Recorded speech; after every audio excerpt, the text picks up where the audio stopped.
Hello, art historians, and welcome to our first lecture where we're going to start diving into the pieces for the 250 for African art. And in our last lecture, where we talked about the context, I told you to remember that every single piece that the people who write the curriculum chose for Africa was chosen for a specific reason. It was chosen to show something about Africa. So for each of these, really stop and think about why each of these works of art was chosen. What were they trying to show about Africa and kind of change the way that African art is viewed? So one of the things that really bothers me is that people, when they think African art, they really tend to only think of what they call Black African art. And by that, they're dividing Africa up basically into two sections. So they're basically saying that everything below the Sahara Desert, so kind of like right over here, and south is considered more of Black Africa, whereas Northern Africa, because this area was conquered by the Islamic world, is considered more of Islamic Africa. It's almost like one continent with two cultures that is in it, because remember, Islam made its way across Arabia, or from Saudi Arabia, across Northern Africa and up into Spain. But very few people seem to recognize, because when they think about African architecture, they automatically think the pyramids. They think the Egyptians were the height of African architecture, because in Africa there isn't a lot of large-scale architecture because the materials don't really make it possible. But there is evidence from the architecture we have in Africa that there was a very advanced culture going on there that was very interactive with the outside world before Europe showed up. And this is really important because there's a lot of people who believe that African art is very dynamic, or excuse me, static, that it doesn't change, that it's kind of stuck in the past. But African art was very open to outside, Africans in general were open to outside cultures before the outside cultures were kind of forced on them. And a really good example of that is if you can look here at the number 8, and you see the black arrows, you can see the spread of Islam that comes across North Africa, and then it comes across the Sahara Desert down into the areas where we see 10, 11, 12, and 6 in what we call sub-Saharan Africa, so below the Sahara Desert. Now, whenever these traders would come across the Sahara Desert, they would come on camels, because camels can actually travel across the Sahara Desert because they can hold water. But when they got there, they couldn't go much farther. So it's like the camels couldn't go in to the heart of Africa or West Africa because they would die. They weren't immune to the disease there. So the kingdoms right here in this part of West Africa, the people of Africa kind of controlled the access of the Islamic world to things like gold and slaves. If Islam wanted those, or the Islamic traders wanted those things, they had to get them through these areas right here. And that made this area of Africa incredibly wealthy. And we see the rise of a couple major kingdoms like Ghana and Mali and Songhai, and Ghana actually meaning gold, like they had so much gold they covered everything in it. And so in order to easily facilitate trade with the Arabic world, a lot of these places and their rulers decided to just convert to Islam. And with Islam came a great deal of advances. The Islamic world was very educated, while the rest of the world was, or Europe, I should say, was in a dark age, and these areas thrived under that. It made really good trading success. And one of the reasons why these places would adopt Islam is Islam had rules for trading already built in to their laws because the Islamic world were traders. So essentially, it just was easier to go ahead and adopt Islam to help facilitate the rules of trade that everybody could talk. So you have here these major wealthy areas in West Africa and these major kingdoms that rose up that were very open to influence from outside cultures. And one of the best examples we have of this is the Great Mosque of Jenny, which is in Mali today. So being a mosque, if you need to remember that this is in Mali, that can help you remember it with an M, okay? If you just take a look at this, what makes this African? Let's start with that. What about this can you tell is different from other mosques that we have studied? Because we've studied several throughout this year. And then what about this can you recognize right away that makes it an actual mosque? So if you're paying attention, you can see that right here on each side, you have minarets, which were necessary for calling people to prayer. This is actually the largest standing example of African architecture in what is considered to be the oldest settled city below the Sahara Desert. So that's a very important distinction, that below the Sahara versus above it. So if you look right here, this is an aerial view, and you can see the minarets here on the side. And if you look, it's got all the traditional features of a mosque. It has the courtyard, where there would have been a water feature. The interior of it would have the columns, and there's also going to be a Qibla wall. There's a separate area for the women because the women and the men were not allowed to intermingle. Just like other mosques that we have seen, it was also a place of burial for Islamic rulers or Islamic leaders. But you can see here that it's got the courtyard, the open courtyard, and then on the inside would be the Qibla wall facing towards Mecca, and then the columns on the inside, which you can see projecting up towards the top here. So this entire structure is incredible because it's made from local materials, which is very different from what we've seen in other mosques. Like, this is completely made of mud brick because that is what they have around, and mud plaster. And all of the columns on the inside, because this is the roof holding up the top, have these vents on the top that allow for ventilation of air because this isn't a very hot area. But the fact that this is mud brick actually keeps it pretty cool. So it traps the heat during the day, and then that kind of keeps it cool on the inside. And then at night, when it cools off, it still has the heat that is in it to kind of make it climate controlled for every single person that's there. And you can see people on the roof walking around up here, so it's obviously very stable. Just another view of it. Now, if you look, you can see right here these torons, which are sticking out of this, right? And this is another thing that makes it unique because it's local to this area. Because this is mud brick, what these kind of act like is like if you ever see people who make wedding cakes, they put what's called dowel rods through the cake to help support it. That's what these do. They serve as a type, these are palm branches, palm reeds that actually hold the building up because it is made entirely of mud. And then also these serve another important function because there is a replastering ceremony that is very, very important to the people of this village. And what it does is, and you have to be like one of the master masons to get to do this. It's like a very high honor, and it serves as support for them to be able to climb up and replaster this with mud. Now, you'll also see that this was not a sacred site. Like, another thing that we've seen with a lot of mosques is that whenever they're chosen, they're put over a site that's sacred already. So like the Mosque of Cordoba was built over another church. But in this situation, this area became sacred because of this mosque. But it's in the middle of a thriving, bustling town. Like, if you take a second look here, right outside the mosque,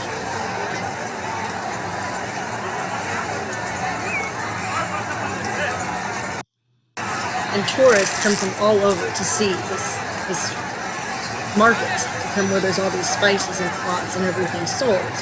And right at the heart of their city, there it is. There's the Mosque of Jenny, just right outside its gates. You can see the tents are like right here, right outside the gates.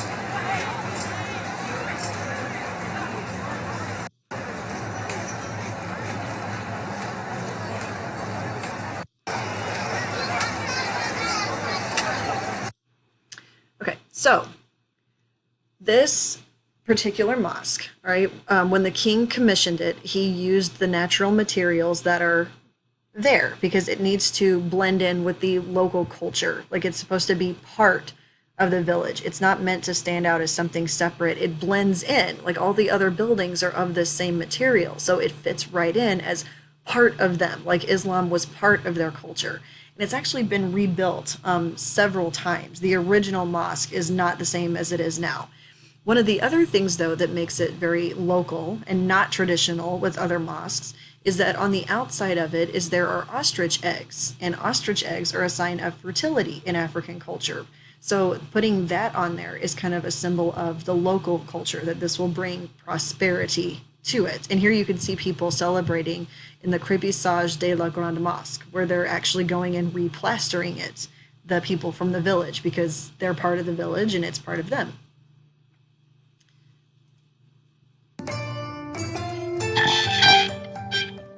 Imai ni nyesi kogoma ni basa ina to abi kogomine sababu munya to atibi kan ne ba da rabiya no kan wo kan min ba dala amma son nun fana wo kan ne ba dala wo security wo kuma na an tafi basa kabi anyana ni mason ni basa bini yana hami yare ka jore yare.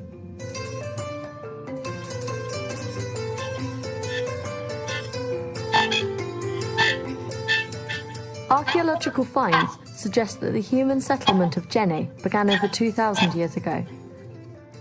Positioned on trade routes that crisscrossed West Africa, Jenne became a thriving urban centre. Bozo de jinesi donc fenti se ka ke bozo ko jini si on fait ba korolen ko ni bina ke ni bozo de ba fu mamna dugu ba fe kasigi jina ko dugu tasiga fu kam ngoti sarakai ambe mo muso wudi kere sarakai wuri kere jena poyi a jole ko jorala ale ko ni sara abal ma kenna na yin kalke ko yar a to ko musudu ko be ko wala ale fana bora kabi ko tana po we anyi. In 1988, Jenne was designated a UNESCO World Heritage Site because of its historical importance and unique mud brick architecture. The town's one mosque has become a world-renowned architectural icon. Bon, ni bidon du kono depuis ma se kilomètre joli inyaba ale de yangani na sanfé dugu kuna. Bon, inyebe élément minuna ni srafal ni bebe bara de ke masiri de do ma be bara de ke kele yiri minu flala masiru de do mais ni muni be ke sa mogo bi yele ni de ka pour que se ka asoro escalier jante. The building tradition is perpetuated by the town's masons. Each year, the masons and townspeople replaster the mosque with mud. This is Jenne's greatest celebration. Ni misrimuni na kuma duguni nu jera ka abaroke ka fo misrimuni awati sera na sudara wala kamalen donc ulube bokonyu kana nuna naye o dugu sagaye mugutigiu muso bara ni munini na ubita jideta kana naye mama sandiu mena basoro cikorbo sigilembe ku makono itegate maga misiri na fe fo uka ordu dima.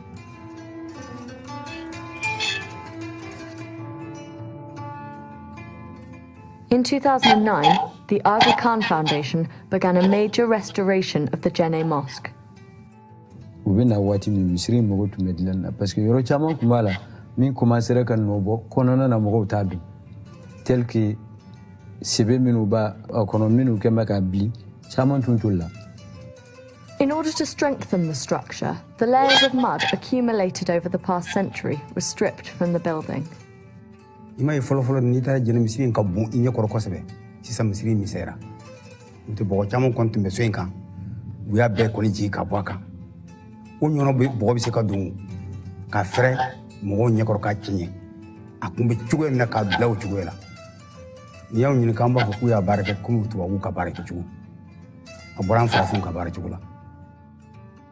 During the 3-year restoration, the replastering ritual was suspended. This was a source of great anxiety among the townspeople. An yoro do tuyen kwa an koni fe ko mi sanwosa an ka mu ko de kadanye koni aga kan yan deme a jeranye koni mais dugula nda e mi parce que feti de do nyenege bade do misiri muni kwa do kumbi bo fo yoro do la jenega di o bena barani kama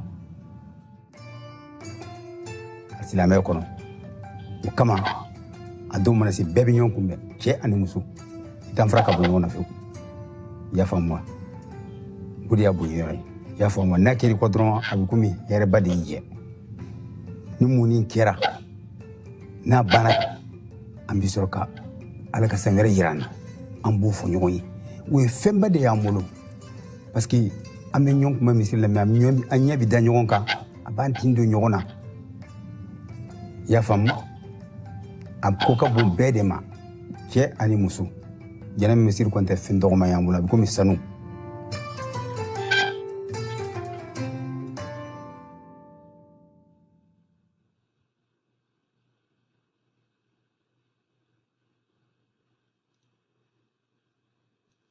Okay, so you can see here that this is just, in my opinion, another really good example of Europeans getting involved and kind of messing things up a little bit where they shouldn't have been involved, because this area of Africa is going to be taken over by the French, and the French are going to decide that at some point this needs to be rebuilt, and then outside interference comes in and turns this into a UNESCO heritage site in the effort to kind of protect it.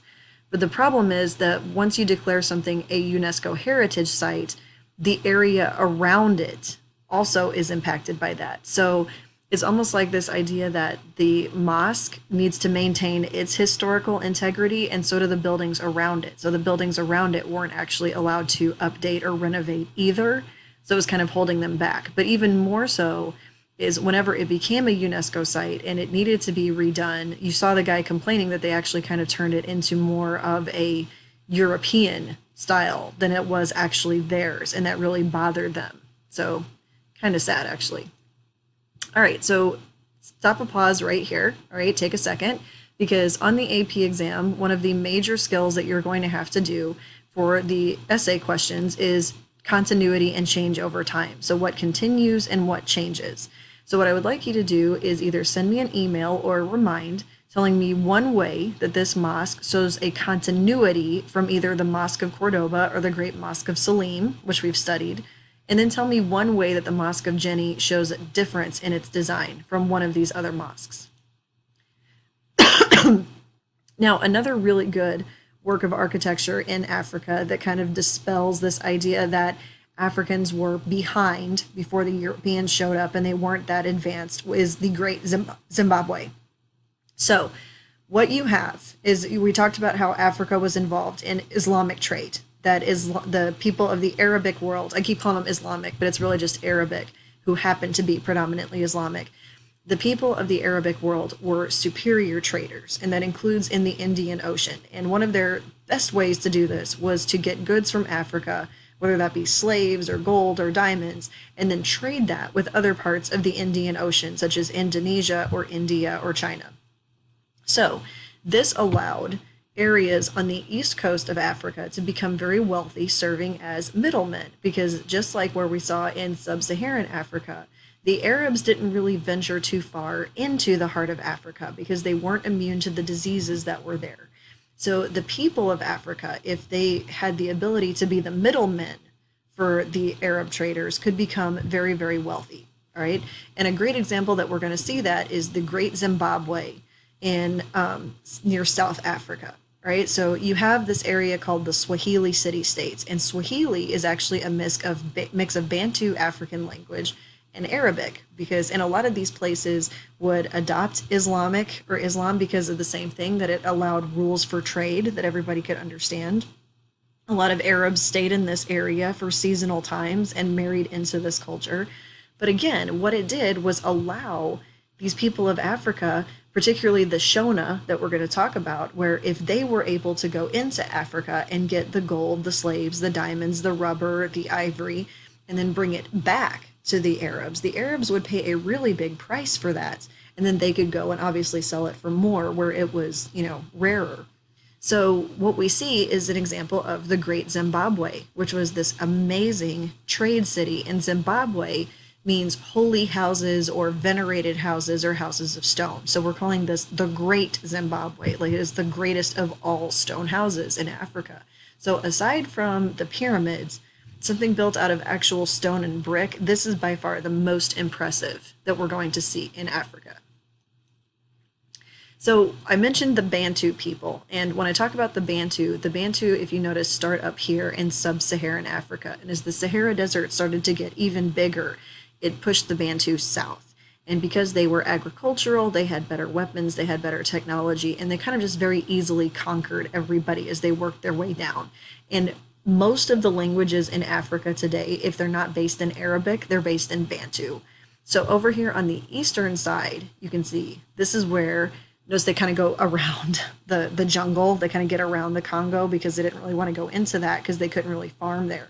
So you see on the outside, and on this eastern side over here is where we see those Swahili city-states, where it was these areas that adopted Islam, spoke a mix of Bantu Islamic language, and were kind of the middlemen for the Arabic people who came down the coast and wanted African goods. These guys could go in and get it, sell it for a pretty big price, and become very wealthy. So just to show you again, in terms of the fact that this was more of a trade relationship than it was a conquest relationship. And you see in Africa where most of these, the darker it is, the more Islamic it is. And you can see that right here on the East Coast, because Arabia is up here, this is the area that converted more to Islam because they were having more interaction with the Islamic world because the Arabic traders. And here we have where the Great Zimbabwe was located, right here, smack on the heart of where they would have been trading with the Arabic traders. So the Great Zimbabwe, or this great stone building, which is actually a large number of buildings, is actually a massive complex. So you have the Acropolis, or the hill city, up here at the top. And just like we saw in Greece, this is exactly the same thing, that you put your most important buildings higher up. So the Acropolis, it seems to be, was a burial area for kings, so a religious site, and also a place of religious worship. It's the most easily protected if you're going to be invaded. So way up here on the top is where this would be, and kind of showing that religion and rule idea that we've seen in so many other places, like with ziggurats. So you have the Acropolis, and then you have the valley complex, which kind of dips down. And then you have here, what is most fascinating to people is this great enclosure right here, which people were amazed. The Portuguese were so impressed with these stones that are made from ashlar masonry, which we've seen before over in the Americas with certain temples that were there. And it means that these were professional granite makers who cut these rocks to perfectly fit together without any mortar. Like there's no glue or mortar holding these together. It's just all the rocks fitting perfectly together, which means it probably wasn't defensive. It wasn't meant to be a protective area. It wasn't meant to be someplace for defense. Plus, you'd be a sitting duck if you got into here. These walls are 11 meters high. There's no way to climb out of it if you got trapped. If you ran into this area, you would be just a sitting duck, basically. So you can see here this great enclosure, and then down here at the bottom is the valley, which they found holds remains, or like a city where the masons and the workers would have lived. So kind of like this, you know, you've got a royalty area, and then what they think this area for was most likely, because this is inhabited a little bit later, had to do with when they were really, really wealthy, was this area right here, this great enclosure. What really interests people, and there's all kinds of theories about the Great Enclosure and the Great Zimbabwe, is this conical tower, because it looks like a cone. And it actually looks like a grain silo, all right? So what there's actually a belief is that this cone was symbolic in the way that like food provides for other people and the gods provide the food, or the rulers control the grain and provide that to the people, because obviously food is everything. So what they ultimately think this for was some kind of religious purpose, because it does mimic what they've seen with some other cones like this, that it would have been used to hold grain during this time. And you can see that ashlar masonry they used to make it, how important this must have been to be able to make sure that it was this perfect shape and that all these rocks fit together the way that it did. So the best thing that they could come up with was that this enclosure was like the new royal complex. So like maybe they used to live up on the hill, but then as they became even more wealthy and more secure, they moved down here to this area, and the kings and queens lived in this area with this cone, and it showed that they controlled the food and they provided for the people. That's kind of the general idea, and it kind of represented the prosperity of this area because they had so much food, and inside these walls it would have protected the food source. All right, so they've also found in this area that there are living quarters of perhaps servants, but what's even more impressive is that within this area they have found objects of trade from all the way from China and Persia, which would have been brought by Arabic traders into this area. So this was a thriving trade city. And what is even more disgusting is that whenever the Europeans found it, they actually said that there's no way Africans could have made it. They actually gave credit to Greeks for doing it. They gave credit to the Portuguese for doing it. There's no way Africans could have done this, which helped play into this narrative of it's okay for us to conquer Africa because they're really not doing anything down there anyway. They aren't that advanced, and it's that survival of the fittest idea. So this is kind of that view right here, where you can see the hill complex, which is the oldest part, and then down here is the great enclosure, which is when they became really, really wealthy, and obviously felt very secure because this was not, like I said, a defensive place at all. You could have knocked those walls down running into them hard enough. All right, so we're going to stop there, and the next thing that we'll move into is looking at objects of African art that demonstrate the brutality of European cultures when they made contact.